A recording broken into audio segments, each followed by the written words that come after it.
ये कल रात क्या हुआ है, हमें सिंध गवर्नमेंट के मिनिस्टर्स ही बता रहे थे कि कराची में एक्सपेक्टेड रेन, जब तक बारिश नहीं हुई थी 3 दिन पहले, वो एक अलग फिनोमेना है, and expected floods in Sindh, ये दोनों एक अलग अलग फिनोमेना हैं जिनका आपस में कोई ताल्लुक नहीं है। तो हमने देखा कराची में इतनी ज़्यादा बारिश तो नहीं हो गई, फिर इतनी ज़्यादा तुगयानी कि लियारी नदी, और इसके तो मनाजिर हमने कराची वालों ने देखे ही नहीं ऐसे पहले कभी जो कल थे। तो ये इतना पानी, इसकी क्या वजह थी? इसकी बुनियादी वजह वसीम भाई, जो आपके एक तो ओवरऑल शहर के अंदर बारिश हुई थी, वो बारिश का पानी शहर के मुख्तलिफ नालों से होता हुआ मलीर नदी और लियारी नदी के जरिए समंदर की तरफ जा रहा था।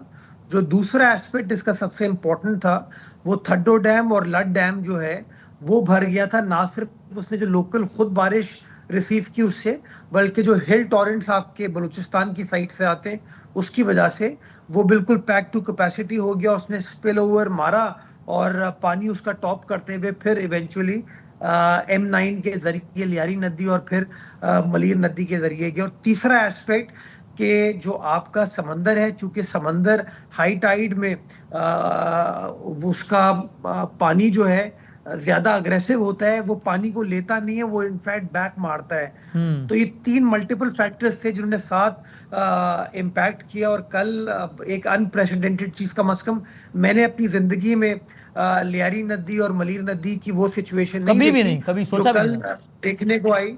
लेकिन आपने ये देखा कि वो बर वक्त इकदाम किए, जिसका नतीजा फिर ये हुआ कि कोई बड़ा नुकसान नहीं हुआ, हम लोगों को इवैक्यूएट करने में कामयाब हुए। और आज की सिचुएशन वसीम, जब मैं वहां से गुजरा, मलीर नदी भी और लियारी नदी की, अब उसका आहिस्ता आहिस्ता लेवल जो है वो नीचे की तरफ आना शुरू हो गया। तकरीबन कोई 8.5-9 फीट पानी जो है इस वक्त नीचे आ चुका था। और मोर और लेस जो चौड़ाई थी लियारी नदी की, वो अपनी जो यूजुअल हम देखते थे उसकी कोई 20-22% ज्यादा होगी। But otherwise worst is over, या अभी ऐसे मनाजिर, ये ऐसे ज्यादा बुरे मनाजिर अगले कुछ दिनों या घंटों में हो सकते हैं कराची में, या आपके ख्याल में नहीं अब यहां से नीचे ही जाना है? माहिरीन ने क्या आपको इनपुट दिया है? देखिए, अभी जो एक्सपेक्टेशन है, जो फोरकास्ट है, वो ये कि मजीद बारिश उस तरह की एक्सपेक्टेड नहीं है। जो हमारे पास प्रेशर था वो वेस्टवर्ड बलूचिस्तान और उरमाड़ा की तरफ चला गया, और शायद ओमान की तरफ ये बादल अब जा रहे हैं। तो अभी तक की टेंटेटिव असेसमेंट ये है कि इतना कोई संगीन चैलेंज नहीं है, लेकिन अभी भी हम ऑन बोर्ड है, इस वक्त ऑन फुट है, और कोशिश यही है कि जो भी खुदा ना खास्ता सिचुएशन होगी उसको टैकल करें। बारिश वगैरह की तवक्कुआत तो अब नहीं है तेज बारिशों की शहर में? जी, इस वक्त एज वी स्पीक कोई मेजर बारिश की इत्तलात नहीं है हमारे पास। ठीक है। सो और अर्बन फ्लडिंग का भी, यानी अकॉर्डिंगली जो वो सिंध का जो सैलाब जो पंजाब से आना, उसका तो इस सारी सूरत हाल पे, मैं सब कराची की तनाज़ुर बात कर रहा हूँ, वो असर नहीं होगा? मैं लियारी नदी यानी उन मनाजिर की तनाज़ुर बात कर रहा हूँ।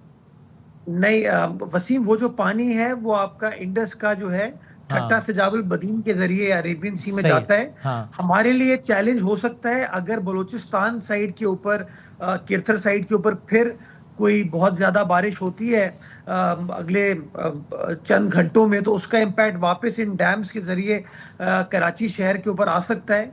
जो मुझे बताया गया है कि समंदर जो है वो तकरीबन अगले कोई 1-1.5 दिन मजीद थोड़ा सा अग्रेसिव होगा, उसके बाद आहिस्ता आहिस्ता वो भी पैसिव होता जाएगा।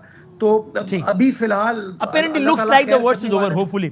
थैंक यू सर, बहुत शुक्रिया मेयर साहब।